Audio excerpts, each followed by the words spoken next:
손흥민이 빠지는 토트넘의 발걸음이 빨라졌고 다음 주부터 새로운 소식이 쏟아질 상황입니다. 유럽 축구리그의 겨울 이적 기간은 매년 1월 1일부터 2월 1일까지 1개월 진행됩니다. 내일부터 토트넘은 새로운 영입 선수들을 줄줄이 발표할 것으로 알려졌습니다. 하루라도 빨리 훈련에 동참해서 6일 FA컵 번리전부터 시작해서 리그의 1월 경기를 승리로 이끌어야 합니다. 현재 토트넘은 발등에 불이 떨어진 상황이기 때문에 1월 1일 계약 발표에 2일 훈련 시작으로 밀어붙일 준비를 하고 있습니다. 포스텍 감독도 새로운 선수들에게 정착할 기회를 주기 위해 이적 시장 초반에 선수 영입하는 걸 좋아한다라고 발언했습니다. 그리고 1월에 무슨 일이 일어날 것인지 한번 지켜보자라고 예고했습니다. 토트넘의 영입 순위는 센터백과 윙어, 중앙 미드필더 포지션이 가장 우선입니다. 월요일이 되면 바로 토트넘은 기자회견을 열어서 센터백 영입을 가장 먼저 발표할 것입니다. 현재 영국 언론이 토트넘이 가장 먼저 발표할 선수는 토디보와 라두 드라구신 중에 한 명으로 예상하고 있습니다. 모두 센터백이며 강력한 수비수입니다. 발표 1순위는 니스의 토디보이고 토디보의 영입이 무산되면 라두 드라구신이 될 것으로 전망하고 있습니다.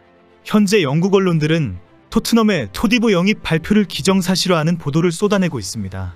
스포츠 전문 매체 팀토크는 토트넘과 프랑스 리그원의 토디보 간의 이적에 합의한 것으로 파악되었다. 메뉴와의 경쟁에서 이겼다라고 보도했습니다. 장클레르 토디보는 현재 프랑스 대표팀의 주전 센터백으로 뛰고 있습니다. 토디보는 1999년생 만 23세로 키 190cm와 체중 88kg의 신체 조건을 가지고 있습니다. 남아메리카 북동해안에 있는 기아나 출신으로 프랑스령이기 때문에 국적은 프랑스입니다. 토디보는 위기에 빠져있는 토트넘의 수비진 구성의 최고의 전력 보강 선수로 꼽히고 있습니다. 토트넘에는 이번 시즌 에릭 다이어와 로메로, 판더벤 3명의 센터백으로 시작했습니다. 그러나 판더벤은 지난 첼시와 경기에서 부상으로 쓰러졌고 로메로는 잦은 경고와 퇴장으로 꾸준한 출전이 어려웠고 지난 에버튼전에서 부상까지 당했습니다.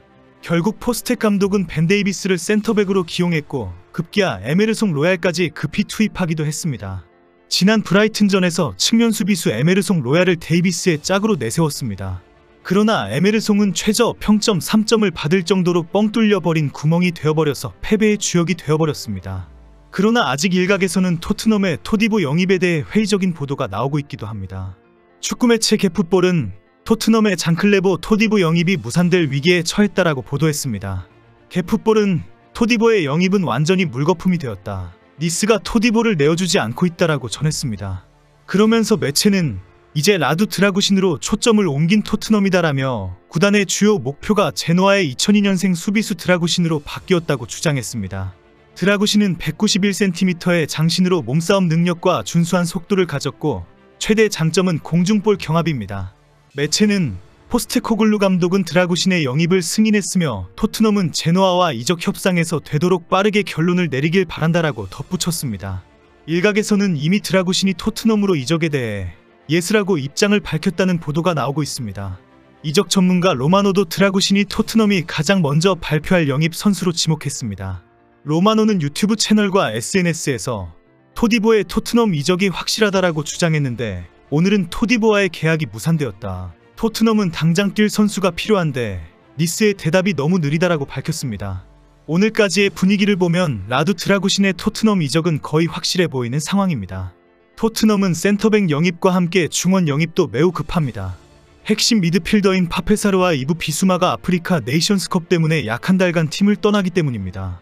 그리고 미드필더 메디슨은 아직 완전히 회복되지 않은 상태입니다. 실제 토트넘이 1월부터 2월 초까지 기용할 수 있는 미드필더는 올리버 스킵과 조바니 로셀소뿐입니다. 그러나 이들은 경기력이나 실전 감각이 많이 부족한 상황입니다. 결국 토트넘은 현재 중원이 완전히 무너져버린 팀이 되어버린 것입니다. 토트넘이 미드필더로 영입을 서두르고 있는 선수는 첼시의 코너 갤러거로 알려졌습니다. 영국 매체 풋볼 365는 30일 토트넘은 1월 이적 시장에서 첼시의 미드필더 코너 갤러거 영입을 시도 중이다. 이미 첼시와 깊은 대화를 하고 있다. 이적료는 4천만 파운드, 약 660억 원이다라고 보도했습니다. 매체는 대부분의 첼시 팬들은 갤러거가 토트넘으로 이적하는 것을 단호히 반대하고 있다. 갤러거도 첼시 잔류를 원한다. 그러나 이미 첼시 구단은 매각을 진행하고 있다라고 전했습니다. 토트넘은 갤러거가 수비형 미드필더나 공격형 미드필더까지 소화할 수 있는 다재다능함을 높게 평가하면서 영입을 추진하고 있다고 알려졌습니다. 현재 첼시 출신 레전드들과 팬들의 분노와 항의가 너무 거세고 거칠어서 분위기는 상당히 살벌한 상황입니다. 영입이 어떻게 결론이 날 것인지와 그 파장이 어떻게 확산될지 우려되고 있습니다. 토트넘은 센터백과 미드필더뿐 아니라 당장 최전방 공격수도 필요합니다. 토트넘은 현재 11승 3무 5패로 리그 5위를 달리고 있기 때문에 탑4 진입을 위해 집중해야 합니다. 그러나 히샬리송의 경기력은 들쭉날쭉하고 쿨루셉스키는 브라이튼전의 옐로카드를 받으며 다음 본머스전에 나서지 못합니다. 손흥민은 오늘 밤 경기를 마치고 2일 아부다비로 향해서 대표팀과 합류합니다. 영국 매체 텔레그래프는 토트넘은 과거 포스텍 감독이 셀틱에서 데리고 있었던 윙어 조타를 내년 1월 영입 목표로 추진하고 있다라고 보도했습니다. 조타는 올 시즌을 앞두고 셀틱을 떠나 사우디아라비아 아리티아드에 새 둥지를 틀었습니다. 2,500만 파운드, 약 411억 원의 이적료를 발생시켰습니다. 하지만 그는 사우디로 건너간 뒤 출전 시간을 많이 부여받지 못하고 있으며 최근 리그 14경기 연속 나서지 못하고 있습니다. 텔레그래프는 조타는 토트넘으로 임대나 무료 이적을 검토할 가능성이 높다. 아리티아드가 상당한 수수료를 요구할지 여부는 아직 지켜봐야 한다라고 전했습니다. 현재 토트넘은 손흥민의 빈자리를 일단 히샬리송이 채울 예정입니다. 그러나 최근 리그 4경기에서 4골을 몰아치면서 득점 감각이 올라온 상태로 보이지만 여전히 미덥지 못하다는 평가입니다.